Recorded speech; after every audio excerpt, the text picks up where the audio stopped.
क्या आपको पता है हर एक इंडाइसिस ने भारतीय बाजार में बहुत अच्छा परफॉर्मेंस दिया है। बैंक निफ्टी हो या सेंसेक्स हो, आपने देखा हो 1.5% से ज्यादा की तेजी यहाँ दिखी है। तो चलिए, खरीदने का बहुत अच्छा मौका है और अगले सप्ताह भी हमें अच्छी तेजी दिखेगी। रुक जाइए, क्या आप भी यही सोच रहे हैं? तो आपको भ्रमित होने से बचाने के लिए आज मैं लेके आई हूँ मार्केट की बात निशा के साथ। और आज हमारे गेस्ट हैं असीम मेहता एंड एसोसिएट के असीम मेहता। असीम जी, स्वागत है आपका।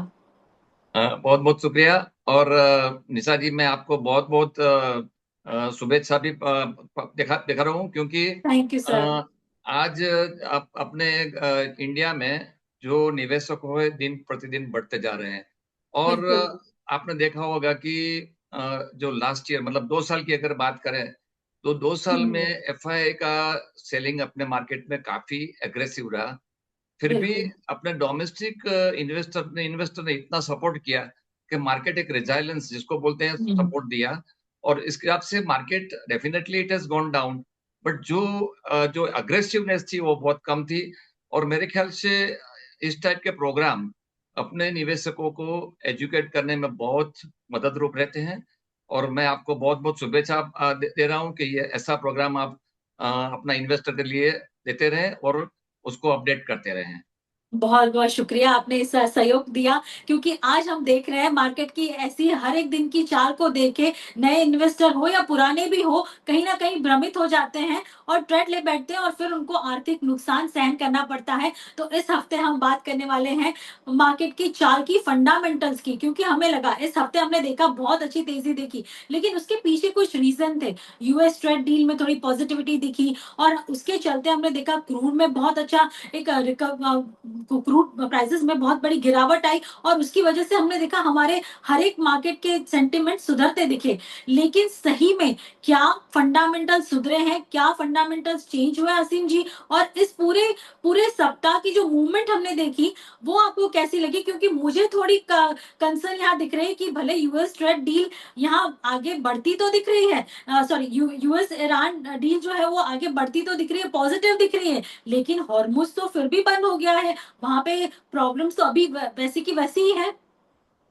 सबसे पहले थोड़ा लास्ट 2 इयर्स का थोड़ा मैं जिक्र करना चाहूंगा जरूर। कि आप जब अपने मार्केट ने 26,000 निफ्टी क्रॉस की, तब एक चीज डेफिनेटली थी कि जो वैल्यूएशंस थे वे थोड़े महंगे थे और एफआईआई ने अपने मार्केट में से एग्जिट लेना शुरू कर दिया। ऑफ कोर्स डोमेस्टिक इन्वेस्टर्स का सपोर्ट बहुत अग्रेसिव रहा। फिर भी जो वैल्यूएशंस महंगे थे, इसके हिसाब से मार्केट में करेक्शन आया।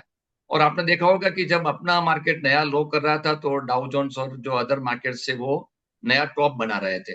तो जो कैपिटल फ्लाइट अपने बोलते हैं कि जहाँ जहाँ रिटर्न ज्यादा मिलता है, वहां कैपिटल जाती रहती है। तो ये आपने जो देखा सिंस लास्ट 2 इयर्स। अभी आज की बात करें तो ग्रेजुअली अवर कंपनीज, अपनी जो कंपनी है उसका फंडामेंटल डेफिनेटली इंप्रूव हो रहा है। मैं थोड़ा डेटा पे भी जाऊंगा कि मई का जो अपने जीएसटी का कलेक्शन है, वो भी 3% प्लस रहा। और सबसे जो पॉजिटिव बात मुझे देखी है, एडवांस टैक्स के फिगर है, 1,78,000 करोड़ की फिगर आई हुई है, विच इज वो जो लास्ट ईयर के हिसाब से 15% ज्यादा है। तो इट शोज के अपनी कंपनी का प्रॉफिटेबिलिटी बढ़ रही है। और आप देखोगे कि नो डाउट इंटरनेशनल जो इवेंट्स बने हैं, जो एक यूक्रेन और रशिया के वॉर के हिसाब से हम्म। अपने मार्केट पर डेफिनेटली इम्पेक्ट आई। उससे ज्यादा ईरान और अमेरिका और इसराइल का जो एपिसोड बना, उसकी ज्यादा इम्पेक्ट इसलिए आई कि क्रूड का जो कारोबार है वो ज्यादातर हॉर्मुज की स्ट्रेट से होता है। और उसके हिसाब से क्रूड के प्राइस, आपको आपको पता होगा जब ये रिजर्व बैंक की पॉलिसी आई, तब जी। रिजर्व बैंक का गवर्नर साहब ने बताया कि $110 का अपना जो बैरल का क्रूड इंपोर्ट हुआ। इसके हिसाब से अपनी जो balance of payment, current account deficit और इन्फ्लेशन, ये दोनों पे बहुत असर पड़ी।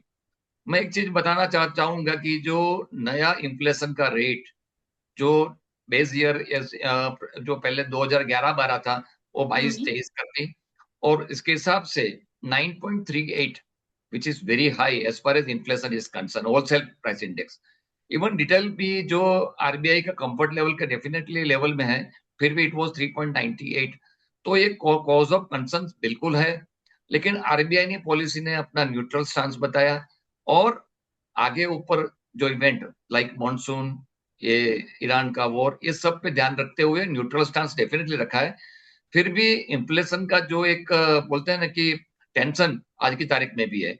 और मैं एक बताना चाहता हूं कि आज की तारीख में जो लास्ट थर्सडे और आज थर्सडे मतलब 1 वीक की अगर बात करें, तो निफ्टी हम्म। में करीब करीब 1,000 पॉइंट का उछाल देखा आपने, और बाद बिल्कुल। में कल आपने करेक्शन भी देखा। तो मार्केट एट दिस लेवल मैं समझता हूं कि मार्केट रीजनेबली वैल्यूड है, और आगे के जो इवेंट है वो मार्केट को डायरेक्शन देगा।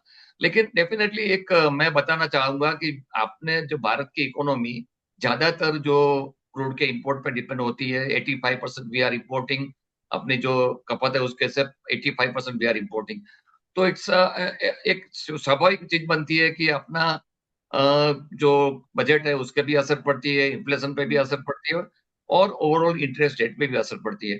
तो एक डेफिनेटली साइ ऑफ रिलीफ है। लेकिन आने वाले इवेंट ऊपर डेफिनेटली अपनी नजर रहेंगी। हॉर्मुज की जो स्ट्रेट है वो खुलने की पूरी पूरी संभावना है। और अगर क्रूड 6,500, अपने I am talking about the अपना एमसीएक्स पे, और हम्म। 72 तक जाता है, तो ये अपने लिए जरूर से एक पॉजिटिव पॉइंट गिना जाएगा। बिल्कुल, और हमने देखा था कि अगर टेक्निकली भी हम देखे जाए, तो जैसे हमारे पिछले 2 सप्ताह से हमारे टेक्निकल एनालिस्ट कह रहे थे कि विक्स जो 15 के नीचे रहेगा, तो पॉजिटिव सेंटीमेंट आगे कंटिन्यू होता दिखेगा, और हमने देखा 13 के आस-पास हमने विक्स को, इंडिया विक्स जो वोलेटिलिटी इंडेक्स है, वो वहाँ हमने टिकता हुआ देखा है। जैसे ही असीम जी ने कहा कि क्रूड ऑयल प्राइसेज़ हमारे इम्पोर्ट का सबसे बड़ा हिस्सा है, और इसकी इम्पैक्ट हमारे इकोनॉमी पे सबसे ज़्यादा हमेशा देखने को मिली है। और इस बार की क्रेडिट पॉलिसी जिस तरह से हमने देखी, सिंह जी ने अभी इवैल्यूएट किया कि उसकी असर आने वाले दिनों में अभी भी धीरे-धीरे कम होगी। एक दिन में कोई भी चेंज नहीं आता है, धीरे-धीरे आता है। और हमने अभी देखा है कि हमारे यहाँ अल नीनो का भी इम्पैक्ट है, और उसकी वजह से भी सिचुएशन थोड़ी डाइसी है। क्या इसको भी आप फोकस में रख रहे हैं सिंह जी? बिल्कुल, बिकॉज आप आफ्टर 72-73 ईयर्स ऑफ इंडिपेंडेंस, अपने भारत का जो इकोनॉमी है और पर्टिकुलरली रूरल इकोनॉमी हुँ, मॉनसून पे डिपेंड होती है। और आज की तारीख में भी अगर आपने डिस्कशन करें तो मॉनसून लेट हुआ है, सोइंग खरीफ जो होती है उसमें लेट हुआ है। तो इस पे इसकी इम्पेक्ट डेफिनेटली आती है, क्योंकि जब रूरल कंजम्पशन कम होता है तो स्वाभाविक रीते इकोनॉमी में भी इसकी इम्पेक्ट आती है। तो ये भी एक आज की तारीख में थोड़ी चिंता का विषय है कि मॉनसून थोड़ा स्प्रेड आउट नहीं हुआ है, और आगे ऊपर कितना स्प्रेड आउट होता है, कितना बैलेंस होता है, वो भी देखना होगा। क्योंकि आपने देखा होगा कि आरबीआई पॉलिसी में भी 6.6% का आपने जीडीपी ग्रोथ के अनुमान किया हुआ है। मेरे ख्याल से ये अभी 2 महीने बहुत क्रुशियल इसीलिए है, मॉनसून कैसे पान आउट होता है वो उसके ऊपर नजर रहेगी, और इन्फ्लेशन पे भी उसकी इम्पेक्ट रहेगी। तो मॉनसून इज डेफिनेटली एक राइट नाउ वरी है। लेकिन I mean it's just beginning. After 2 महीने के बाद अपनों को क्लियर पिक्चर इमर्ज होगा कि कैसे मॉनसून पान आउट हुआ है। फिर भी हुँ, मैं एक बात बताना चाहता हूँ कि nowadays two things are there. अपने क्रूड का डिस्कशन किया, क्रूड का इंपोर्ट का डिस्कशन किया। हुँ, दो चीज जो भारत में अच्छी बनी हुई है वो है कि रूरल जो रेलवे का इलेक्ट्रिफिकेशन बढ़ा है, इसके हिसाब से डीजल की खपत में काफी कम कम हुआ है। और दूसरा जो नॉन कन्वेंशनल एनर्जी है, सोलार पावर, विंड पावर, वो जो अपना ग्रोथ हुआ है, दैट इज रिमार्केबल। और मेरे ख्याल से उसकी भी इम्पेक्ट जो ये कॉस्ट बढ़ी है उसकी नलीफाई करने में काफी मदद रूप हुई है। तो ये हुँ। दोनों चीज बहुत अभी मुझे अच्छी दिख रही है कि जो आने वाले समय में भारत को सस्टेनेबिलिटी देने में काफी मदद रूप रहेगा। बिल्कुल, तो ये पॉज़िटिविटी अभी बाज़ार को थोड़ा-सा स्टेबल रखने में मदद कर सकती है। और अभी तक हमने जाना कि यूएस ईरान जो डील चल रही है, जियोपॉलिटिकल सिनेरियो जो थोड़े ईज़ हो रहे हैं, अच्छे हो रहे हैं, उसके चलते मार्केट में एक सपोर्ट मिला है। क्रूड भी सपोर्टिव रहा है, उस वो एक रीज़न रहा मार्केट में तेज़ी का। लेकिन मार्केट में जो हाँ, कह सकते हैं ना, एक ऐसे इंडाइसेस हैं जिन्होंने कंसर्न भी खड़ा किया है। एसेंशियल के रिजल्ट के बाद हमने देखा कि आईटी क्षेत्र क्षेत्र में जो बड़ी बिकवाली हमें दिखी, वो एक बड़ा कंसर्न यहाँ दिख रहा है, क्योंकि आईटी पे तो हम देख रहे हैं कि ये बादल छट ही नहीं रहे, प्रॉब्लम्स बढ़ ही रही हैं, वो रुपी की वजह से हो या फिर टर्म साइड के डिसीजन की वजह से हो, और अभी हम देख रहे हैं रिजल्ट की भी इम्पैक्ट यहाँ देखी है। आईटी क्षेत्र को आप कैसे देख रहे हैं, क्योंकि एक अच्छा रिटर्न देने वाला हमेशा से एक सेक्टर रहा है, लेकिन अभी कंसर्न भी यहाँ भी सबसे ज्यादा दिख रहे हैं। बिल्कुल, ये जो इन्वेस्टर का जो कंसर्न है वो बहुत जायज़ है, क्योंकि आपने देखा होगा कि 2 साल पहले का अगर आपने साल लास्ट 10 इयर्स का जो ज़िक्र करें, तो जो इंफॉर्मेशन टेक्नोलॉजी ने काफ़ी अच्छा रिटर्न दिया था और अपनी कंपनी वर्ल्ड में एज़ अ सर्विस प्रोवाइडर बहुत अच्छा काम कर रही थी। लेकिन ये वॉर के बाद और ये ट्रम्प का जो मतलब प्रेसिडेंट बने उसके बाद जो उसका अप्रोच रहा, उसके बाद जो हमने देखा है कि IT spending gradually going down. ये एसेंचर का जो रिजल्ट आया वो इट इज रियली एक आईब्रो खींचने वाली बात होगी, क्योंकि काफी टाइम के बाद इतना रिजल्ट में, और उन लोगों ने अपनी गाइडेंस भी थोड़ी नेगेटिव दी हुई कि नया कोई आईटी स्पेंडिंग आ नहीं रहा है। तो मेरा मेरा ऐसा मानना है कि जब एआई का भी थ्रेट है और पर्टिकुलरली जो इंडियन कंपनीज है कि जो लेबर का जो उसका एज रहता है, उसमें काफी कॉस्ट का ऊपर जाने की संभावना दिख रही है। तो मेरे ख्याल से आईटी कंपनी के लिए अभी भी कोई अच्छा न्यूज़ नहीं है। लेकिन जिस हिसाब से कल मार्केट में क्रैश देखा, वो भी मेरे ख्याल से थोड़ा ओवर रिएक्शन भी था, और 5-5% आप टीसीएस देखो, इन्फोसिस देखो, मतलब इट वाज़ आई मीन कि big hmm. Shelling over there. तो 2 चीज़ें हैं, एक तो आईटी में ग्रोथ नहीं दिख रहा है, और सामने अपने अगर जब सेक्टर टर्निंग की बात करते हैं, तो दूसरे सेक्टर में अपने को अच्छी अपॉर्चुनिटी दिखती है। तब इन्वेस्टर ऑलवेज एक सेक्टर में से दूसरे सेक्टर में स्विच ओवर करते हैं। तो ये एक मुझे दिख रहा है कि आज की तारीख में आईटी सेक्टर को थोड़ा अभी भी नेगेटिव मुझे लग रहा है। Of course the price which कल अपना देखा, वो थोड़ा ओवर रिएक्शन था। फिर भी हम्म। बहुत बड़ा रिटर्न मिलने की संभावना मुझे कम दिख रही है। तो अब अभी थोड़ा कंसर्न यहाँ पे आईटी में अभी भी फिलहाल हमें दिख रहे हैं। जैसे ही सर ने कहा कि आईटी क्षेत्र में बिकवाली अभी रुकने का नाम नहीं ले रही है, तो हमें थोड़ा वेट करना चाहिए और उसको एनालाइज करके आगे जाके निवेश के बारे में सोचना चाहिए। लेकिन कल का जो, या कह सकते हैं पिछले वो पूरे एक हफ्ते जो टॉक ऑफ द टाउन या कह सकते हैं जिसपे सबकी नजर थी, वो थी रिलायंस की एजीएम। रिलायंस के एजीएम के चलते हमें रिलायंस के हर एक काउंटर्स में एक हलचल दिखी। खासकर आपने देखा कि जियो का, रिलायंस के बोर्ड ने जियो के आईपीओ को भी मंजूरी दे दी गई है, तो वो धीरे धीरे उसमें प्रोसीजर आगे बढ़ेगी। खासकर उन्होंने एआई पे ज्यादा फोकस किया है। एआई इंटेलिजेंस, रिलायंस इंटेलिजेंस करके उन्होंने एआई को पुश देने की बात कही है। बहुत सारे ऐसे हमने पहलू देखे जिसपे रिलायंस ने मूव किया है। आपको ये एजीएम के पॉइंटर्स कैसे लगे? रिलायंस में आगे आप किस तरह से एक फंडामेंटली चेंजेस देख रहे हैं? सर, एक बात बहुत ज़रूरी है कि मार्केट डेफिनेटली रिएक्ट हुआ है, लेकिन आप देखो कि रिलायंस का स्टॉक का परफॉर्मेंस इन्वेस्ट के हिसाब से इतना एनकरेजिंग नहीं रहा है। काफ़ी अलग-अलग एरिया में कैपिटल इन्वेस्टमेंट किया है कंपनी ने, और मैंने देखा है जब कोई भी कंपनी बड़ा कैपिटल इन्वेस्टमेंट करती है, तो 2 साल, 3 साल उसका जो ग्रोथ हो थोड़ा म्यूटेड दिखता है। जब उसका वैल्यू अनलॉक होगा तब डेफिनेटली उसके अपने को इन्वेस्टर को एक अच्छा हम्म। रिटर्न मिल सकता है। आज की तारीख में इतना बड़ा जंप आने की संभावना मुझे इसलिए कम दिख रही है। फिर भी अ, जो आपने कहा हाइड्रोजन में इन्वेस्टमेंट किया है उसका रिजल्ट अभी दिख नहीं रहा है। नो हम्म। डाउट जियो का जो अनाउंसमेंट है वो मार्केट के लिए थोड़ा सपोर्टिव डेफिनेटली रहेगा। But I am not saying कि ये आउट परफॉर्म करेगा, मार्केट का परफॉर्मर रहेगा लेकिन आउट परफॉर्म बिल्कुल नहीं करेगा। अभी वेट करना ज़रूरी रहेगा, क्योंकि ये शेयर में अभी भी काफ़ी जो कैपिटल इन्वेस्टमेंट किया है उसका रिज़ल्ट आना बाकी है। तो इन्वेस्टर को in comparison to other sector बड़ा रिटर्न मिलने की संभावना मुझे कम दिख रही है। तो हमने देखा पिछले हफ्ते भी टेक्निकली भी हमने रिलायंस पे थोड़ा-सा उथल-पुथल दिखी है, और असीम जी भी कह रहे हैं कि थोड़ा वेट कर लीजिए, रिजल्ट्स सारे आने दीजिए, उसके बाद हम आगे की तैयारी करेंगे रिलायंस के लिए। इंटरेस्टिंग इस बार असीम जी, मुझे इस हफ्ते एक अनाउंसमेंट दिखी और जो मेरा ध्यान खींच गई। आपको पता होगा जब भी हम स्टॉक्स के बारे में बात करते हैं, तो बहुत सारे एनालिस्ट होते हैं जो सिगरेट स्टॉक्स को नहीं ट्रैक करते, लिकर स्टॉक को नहीं नहीं ट्रैक करते। लेकिन इस बार बीएसई ने खुद ने एक सात्विक इंडेक्स को प्रमोट किया है, उसको लॉन्च किया है, और वो खास करके एक वैल्यू बेस्ड प्रिंसिपल पे टिकी हुई है, क्योंकि हाल ही हम देख रहे हैं कि ईएसजी भी काफी कुछ बड़ा है भारतीय इकोनॉमी में। आप इस सात्विक इंडेक्स को कैसे देख रहे हैं, और लोगों को क्या इसमें इंटरेस्ट लेना चाहिए? बहुत अच्छी बात बताई आपने, क्योंकि सात्विक इंडेक्स क्या है? कहीं से जैसी है कंपनी साइकिल अल्कोहल में डील करती है, ये अपना टोबैको में करती है, या जो एनिमल क्रूअल्टी में करती है, ये जो स्टॉक होते हैं उसमें कई लोग ऐसे हैं तो इनमें इन्वेस्ट नहीं करते हैं या उसको अवॉइड करते हैं। ये इंडेक्स में जो बीएसई 500 है उसमें से 100 स्टॉक को सिलेक्ट किया हुआ है, जो सात्विक मतलब एथिकल बिजनेस कर रहे हैं उसको हम्म। सिलेक्ट किया है। ऐसा ये इंडिकेशन ऐसा है कि जो इन्वेस्टर है ईटीएफ के लिए है या म्यूचुअल फंड के लिए, ये बहुत मदद रूप रहते हैं, क्योंकि when you are selecting the script, तो उसमें जो एथिकल होता है, जो सात्विक होता है, उसको प्रेफरेंस देने में कभी इन्वेस्टर उसको प्रेफरेंस देते हैं। तो हम्म। ये एक जो पहल है मेरे ख्याल से बहुत अच्छी बनाई है।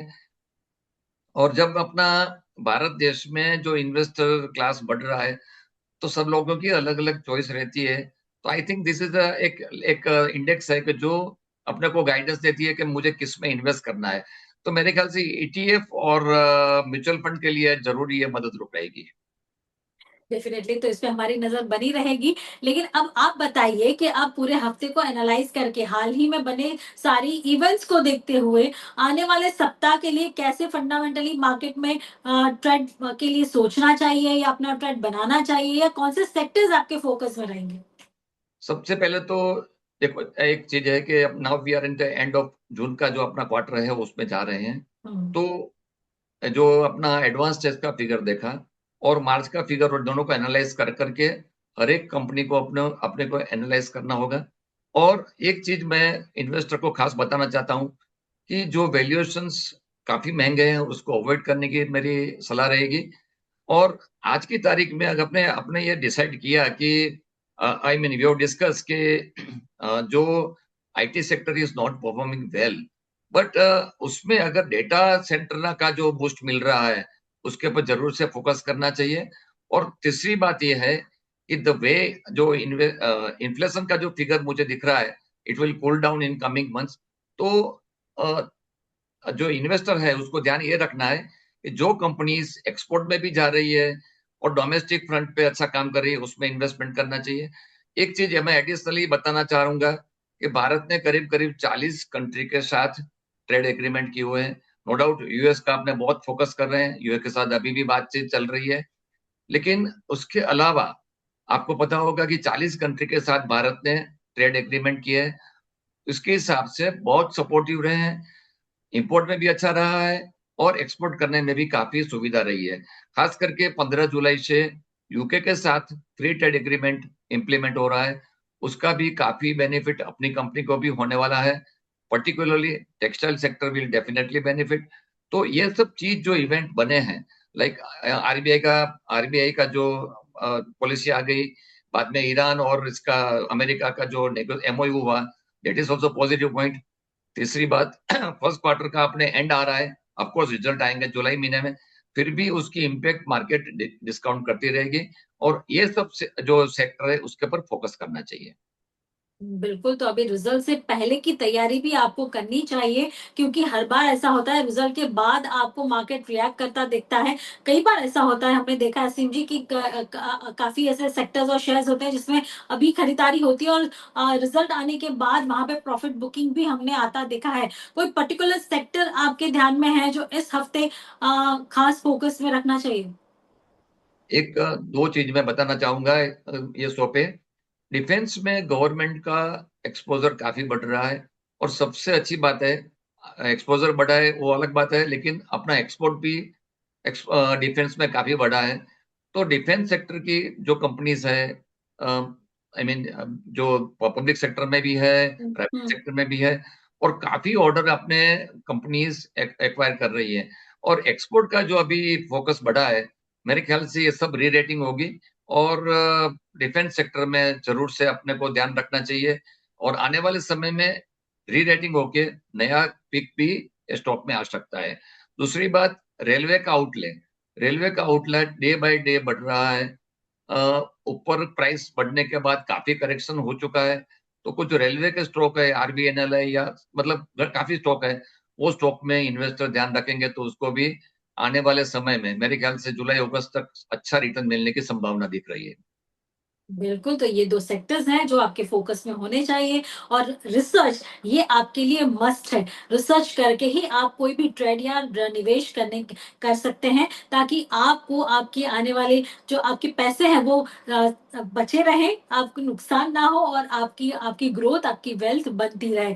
बहुत-बहुत शुक्रिया असीम जी आपने समय निकाला थैंक यू, क्योंकि थैंक यू। आज हम टेक्निकली तो हर बार हर हफ्ते चर्चा करते ही हैं, लेकिन मार्केट के फंडामेंटल्स भी समझने बहुत ज़रूरी है ताकि हम कोई गलत कदम ना उठा दें और उसका भुगतान हमें फिर आगे जाके भुगतना पड़े, वो ज़्यादा ही पेनफुल होता है। इससे पहले है ना कि वो छाछ भी फूँक-फूँक पर करके पीनी चाहिए, उस तरह का हम प्रयास करते हैं कि हमारे जो ट्रेडर्स हैं, निवेशक हैं, उनको हम गाइड करते रहें, उनको हम आगे बढ़ने के लिए प्रोत्साहन तो दें, लेकिन सही दिशा में आगे बढ़ पाएँ, उसका प्रयास हम करते रहते हैं और आप जैसे दिग्गज हमारे साथ जुड़ के इस प्रयास को आगे बढ़ा रहे हैं, इससे बहुत-बहुत शुक्रिया सर।